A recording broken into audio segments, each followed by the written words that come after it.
Hi guys, how are you all doing? Welcome to the tennis world with the tennis expert. I am your tennis expert, and guys, sorry, we're going to be previewing the 2022 US Open, right? So, what I'm going to do is I'm just going to first let you know the news. Novak Djokovic has pulled out of the tournament, can't get into the country. He can't get into the country due to the vaccine issue.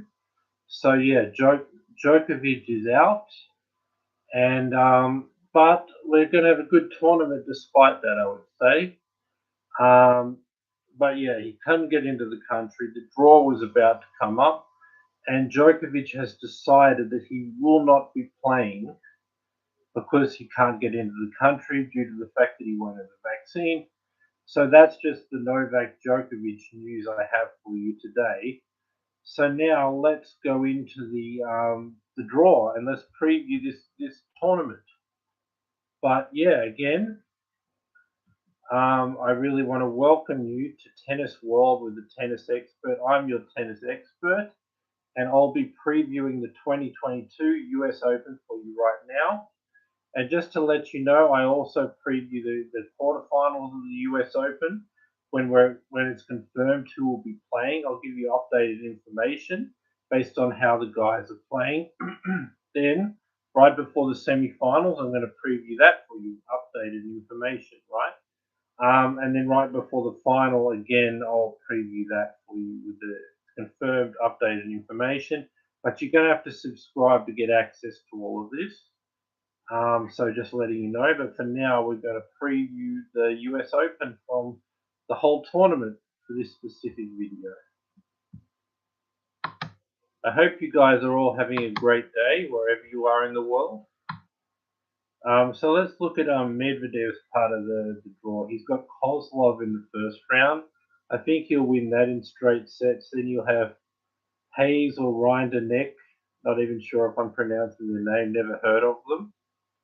But he'll win in straight sets, I would say.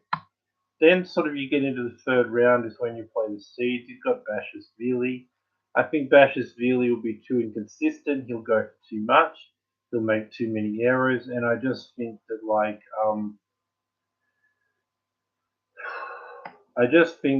when you're looking at this particular match, like Medvedev will get back his serve, force him into rallies, run down balls, play great defense, make no mistakes, be too consistent, and then Bashashvili will have to go for too much power close to the line, make errors. So straight sets for Medvedev. Then in the fourth round, he'll probably play Agut. Now this is a dangerous one because Agut has beat him on grass, I think, in Spain in Mallorca, like sort of right before Wimbledon, yeah, in Mallorca, and it was over 2 or 3 sets. But Agut won that. Could go either way, but I'll say for now Medvedev on the hard courts where he plays better. He's got a better serve. He's a bit more consistent, a bit faster, a bit better endurance. So I'll say, guys, I'll say for this particular match, I'm going to say it's going to be in favour of Medvedev. 4 sets again, better serve, bit faster, bit better defense, bit more consistency in the rallies. 4 sets there. So then Medvedev should be into the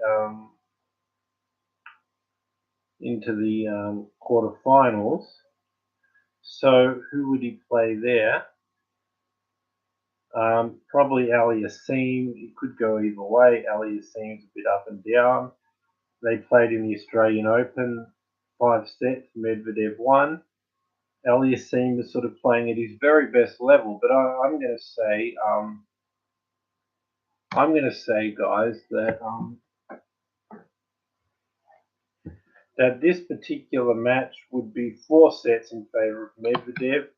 He's going to get Aliassime's serve back. He's going to force Aliassime into rallies, I would say, and he's going to move Aliassime around, expose his lack of movement, consistency in the long rallies. He'll have a good enough return to get back Aliassime to serve. Then he'll be able to get Aliassime into rallies, and he'll be able to move Aliassime around. He'll be able to out rally him, and then take advantage that Aliassime's quite poor on the defensive side of the game. And just out rally him. And then Aliassime to try to finish points will have to go for too much power close to the line and make a whole bunch of errors. When he doesn't, Medvedev's just going to out rally and move him around. So 4 sets in that one. So back to the draw we go. So Tsitsipas is part of the draw. He's going to play qualifier first round. He'll win that in straight sets. Sonigo or Thompson the next round. Win that. He'll have Cressy. He'll get enough returns back with Cressy, move the big guy around. He won't be able to handle any rallies when he serves coming back, so Tsitsipas will win that also in straight sets. Then he'll move into the 4th round, and then it's going to get a bit tougher. And then he's going to get Berrettini. They could really go either way, but I just think they both got a big serve. They both got a power game. They've both got a bit of forehand. I just think Tsitsipas has got a bit better defense. He's a bit faster and a bit more consistent on the rally shots. He could go 4 or 5 sets, but I'm going to say for now, 4 sets I'll say to Tsitsipas, because you get Berrettini's serves back. He'll force him into rallies. He'll move him around, expose his lack of movement, and just move him around, out rally him. And Berrettini will have to shorten the points, go for too much power, make too many errors. So yeah, that's sort of the way I see that match going. 4 or 5 sets, but I'm going to give it 6 and 4, right? Okay, so let's go back to the draw now. So that would be the 4th round. Then he's going to move through to the quarterfinals, where he would play Rudd, and I don't even know if Rudd will make it, but it'll be either Rudd or someone else. If it's Rudd, I just think he'll serve huge. He'll hit the forehand. He'll take his time away. He'll come into the net. Rudd won't have enough time on the ball to sort of get in rallies. He'll just be rushed. He'll just be overpowered. The points will be too short. He'll never get any rhythm. And Tsitsipas is just going to attack, serve huge, shorten the point, take time away, overpower and hit winners. And never really a chance for Rudd to get in any kind of rallies, get consistent, just overpowered there. So then he's going to move through to the semi-finals against Medvedev, right? So that's the way I see this side of the draw. I'll go through the other side of the draw. I'm going to have to look at that one now. And then I'll go through the semi-final after that. So I hope you guys are enjoying this preview. So Nadal has got a qualifier, Hajekata, not sure if I'm pronouncing it right. He'll win that in straight sets, and Fognini Karatsev could be a bit tough, but I don't think either guy have been playing well lately, so Nadal will get it in straight sets. I would say Kramanovic is another consistent baseliner. Nadal will just push him around, overpower him in those rallies, dominate him with the forehand, and win that in straight sets. Then he'll move through to the 4th round. Schwartzman again, another consistent rallier. They'll both match each other with consistency, defense, in the rallies, but Nadal will dominate Schwartzman and push him around with the forehand. 3 or 4 sets. It'll be, I'll say, 3 sets in favor of Nadal. Then it's going to be either Cameron Norrie or Rublev in the quarterfinals, guys.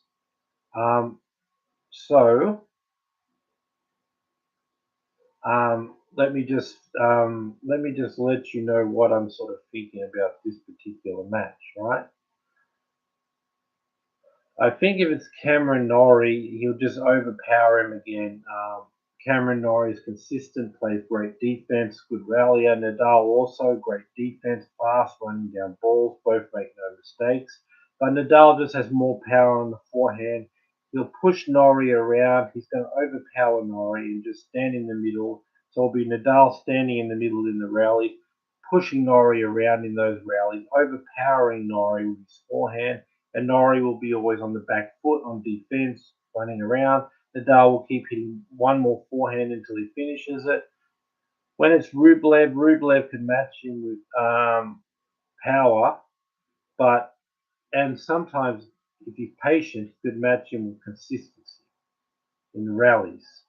And even he can be pretty good on defense, but I just think the quarterfinals he'll just be a bit too nervous. He'll make too many errors. He'll go for too much and try to overpower Nadal and end up in too many errors. And when he reins it in a bit, Nadal will just dominate with the forehand, push him around. Possibly that would be 4 sets with Rublev, 3 sets Norrie, but either way, Nadal moves through to the semi-finals.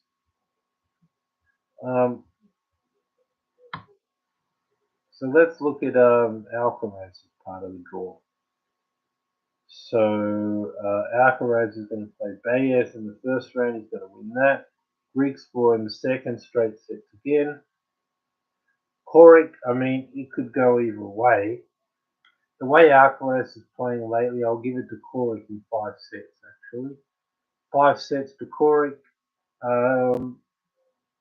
But it could go either way. Alcaraz could very easily win this, but he's not played well of late, and Coric just won Cincinnati, so based on form.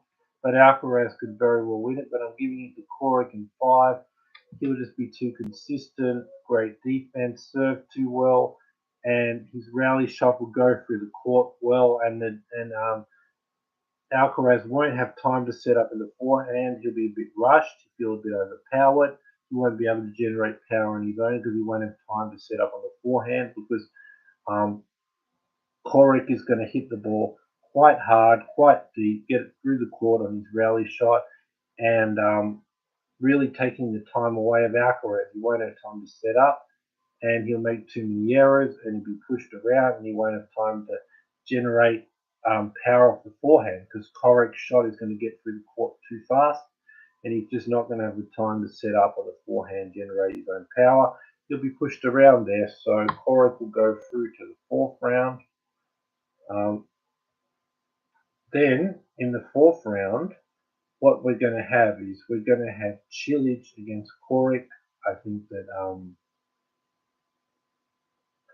think Coric would just get the serve back, force Cilic into rallies, move him around, expose his lack of movement, and just out rally him.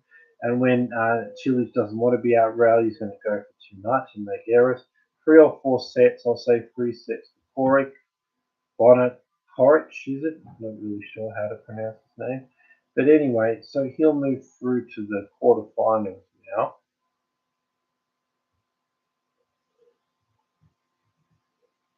Against Hubert Hurkacz. I'm actually going to give this one to Hurkacz. I think Hurkacz is going to serve huge. He's going to overpower Coric. He's going to take his time away. He's going to come back into the net. He's going to finish points, and he's really just going to. Coric won't be able to get in a rally. Won't be able to get rhythm. He'll just be overpowered.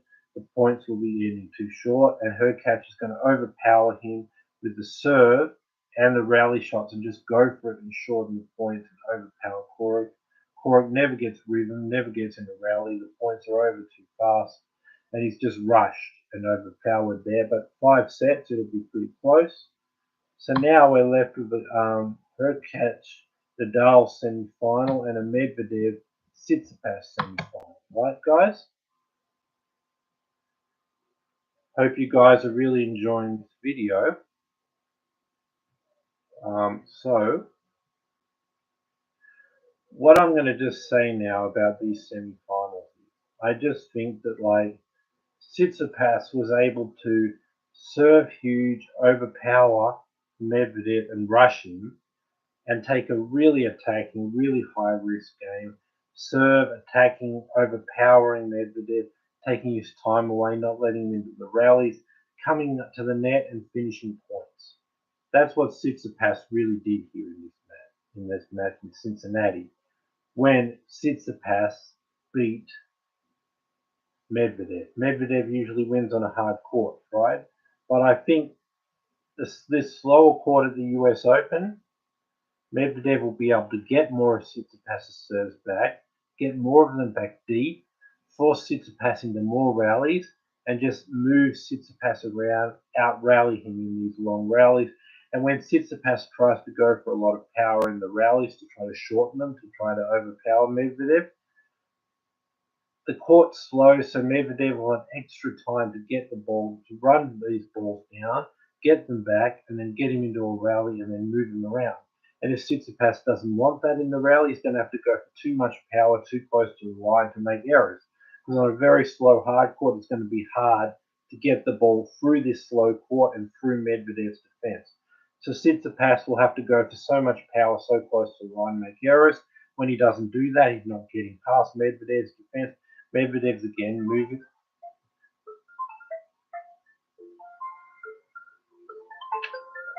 Sorry guys, just a phone call. Yeah, very sorry about that. Very sorry guys. So we've got to have to get back into the video.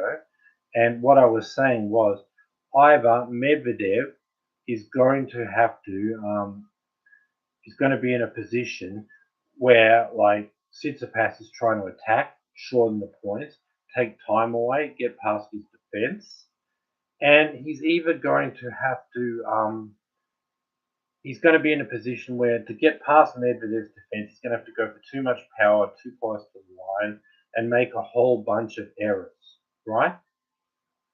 So that's really what's going to happen there with that match. Oh, yeah. Okay, but then if he doesn't do that, Medvedev's just going to get him in the long rally, move him around, expose his lack of movement, and out rally him. And also because of the slower court, Medvedev's going to be able to get back the serve of Tsitsipas, right?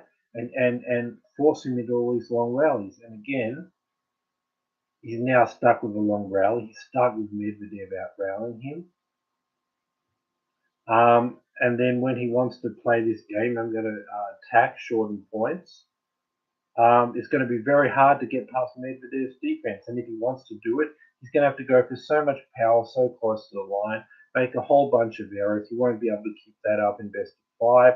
And then if he doesn't do that and take the risk, then again, it's the long rallies where Medvedev's moving him around and out rallying him. So the problem here is, number one, the court's slower, so Medvedev gets his serve back. So using the serve to attack and shorten the points, and it's not working. Then in the rally, when you want to go for it, get past Medvedev's defense, the court's too slow, Medvedev's too fast, he's getting it back.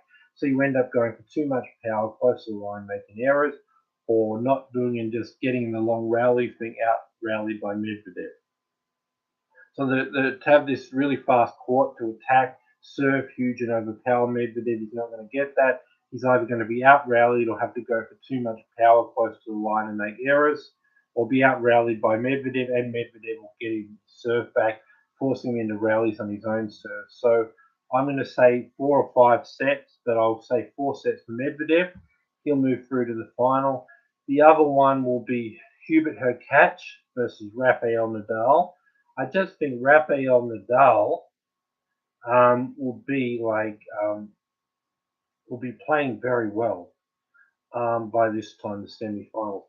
The problem is he's going to get the court slow enough. We'll be able to get a lot of Hurkacz's serves back, force him into rallies, and move the big guy around with the forehand and expose his lack of defense, lack of movement, and just getting enough returns in play, forcing Hurkacz into enough rallies, and then showing up in these rallies, moving Hurkacz around, showing that Hurkacz is not that good defensively, not good at rallying.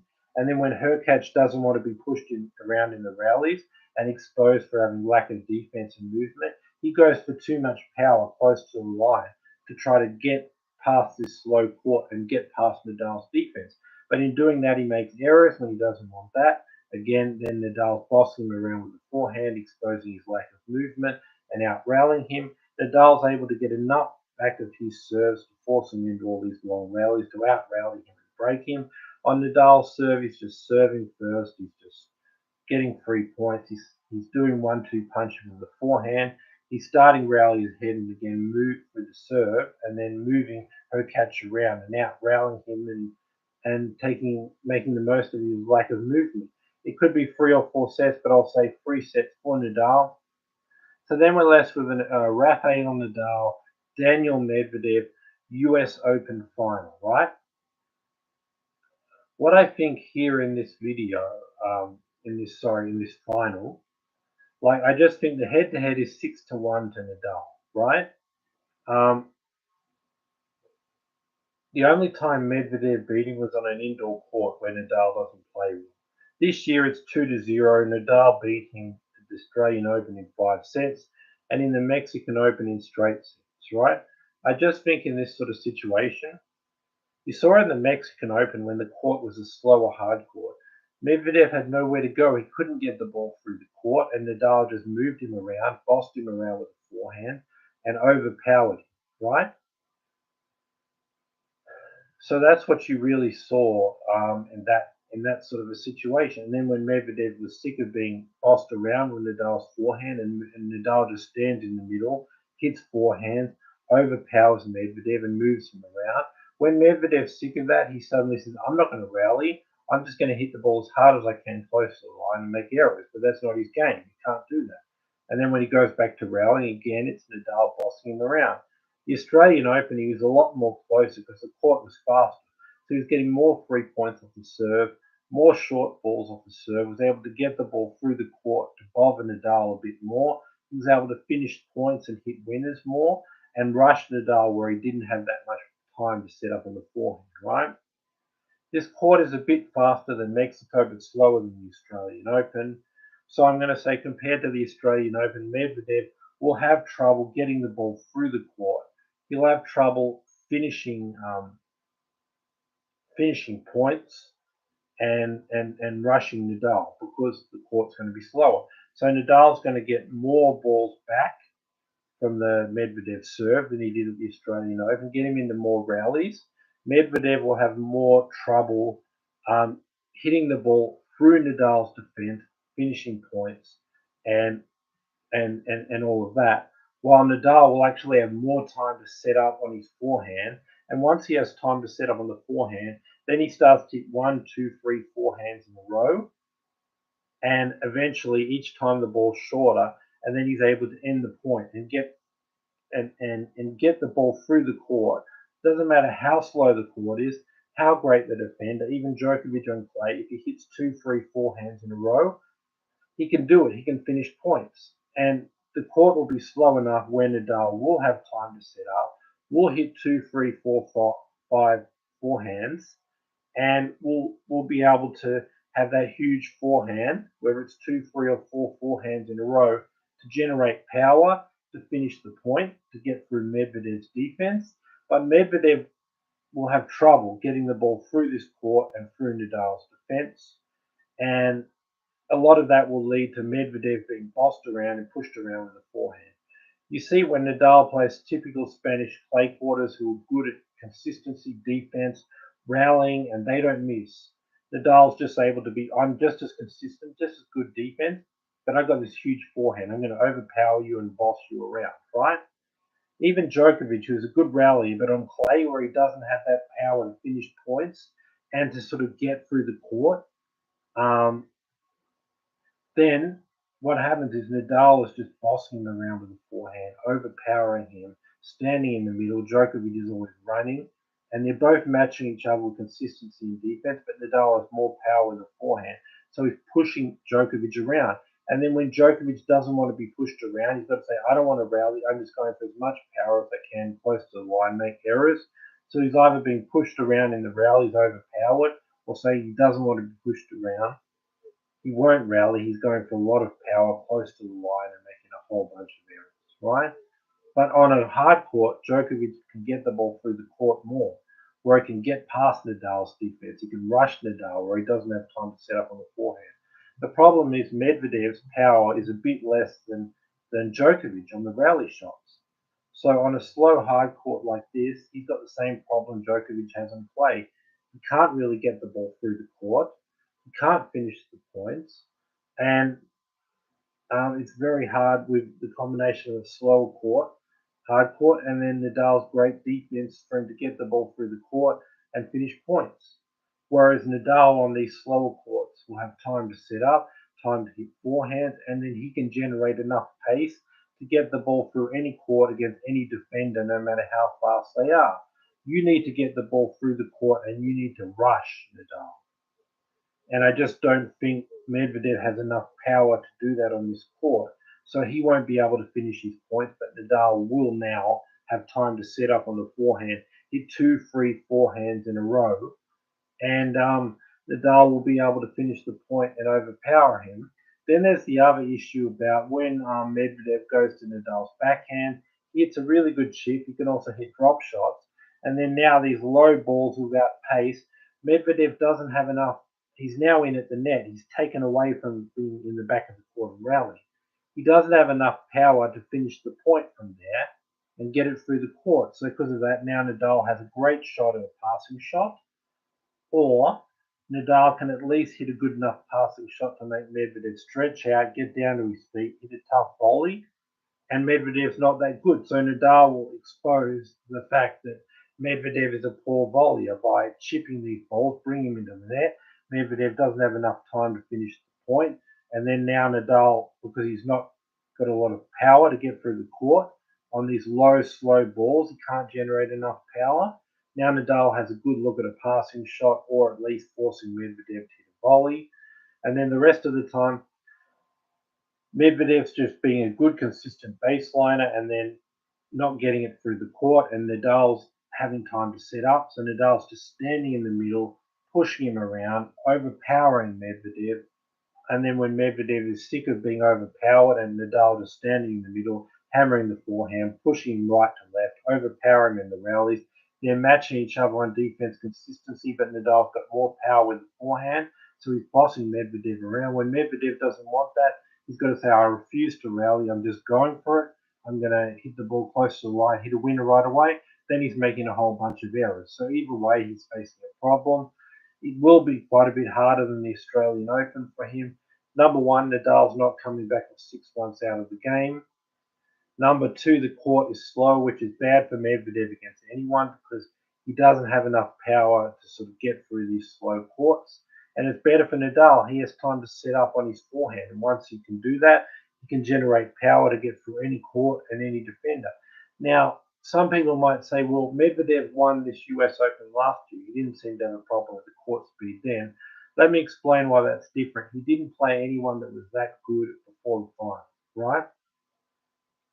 Played Djokovic, yes, but Djokovic and Medvedev, both got great defense.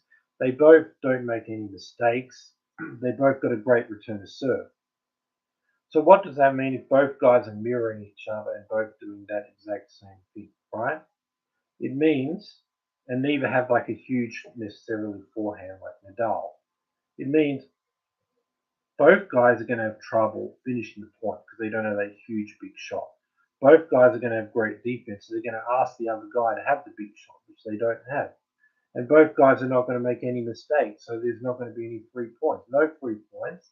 Hard to enter the point because you're hitting the ball through a great defender on a slow court. And then you're not getting many free points off the serve either.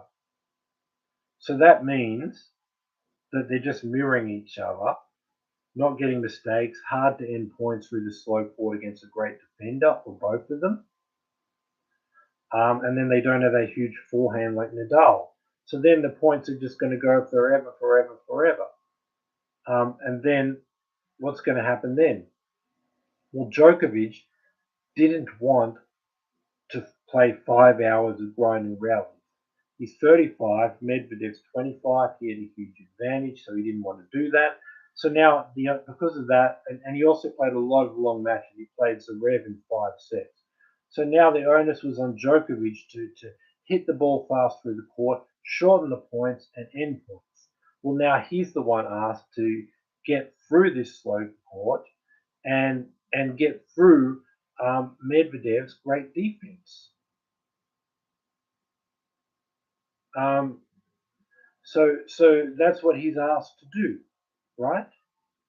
And then because he's the one trying to do that, he had trouble getting through this slow hard court, and getting through Medvedev's great defense. So he had to go for too much power, too close to the line, make errors, come to the net. But when he's coming to the net, the court's slower. Medvedev has more time to set up for a passing shot, try drop shots. Medvedev was ready for that because he wasn't willing to go for 5 hours of rally.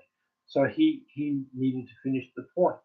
And getting through this slow court, through Medvedev's defense was just too hard. But this won't work versus Nadal. If you just get the ball in the court, and then say Nadal has to get it past your defense, he won't be able to do it.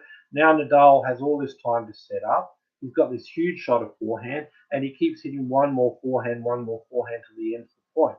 With Nadal, you can't do that. You've got to get the ball through the court, rush him, and disrupt him, and not let him have time to set up. Maybe with Djokovic, you can defend, and then if Djokovic doesn't want to rally for hours, he might go for too much and make errors because he doesn't have the big shot. But if you give Nadal that opportunity, he'll just have time to set up and he'll just dominate you and overpower you beforehand. That's why it's different. But yeah, Medvedev will struggle getting through the court. Nadal will push him around with the forehand. And when Medvedev doesn't want that, he'll go for too much power and make errors. Because it was 5 sets at the Australian Open, straight sets in Mexico, this court is between those two, faster than Mexico, slower than the Australian Open. So I'll say 4 sets for Nadal, and Rafael Nadal will be your 2022 US Open champion, and he'll win his 23rd Grand Slam.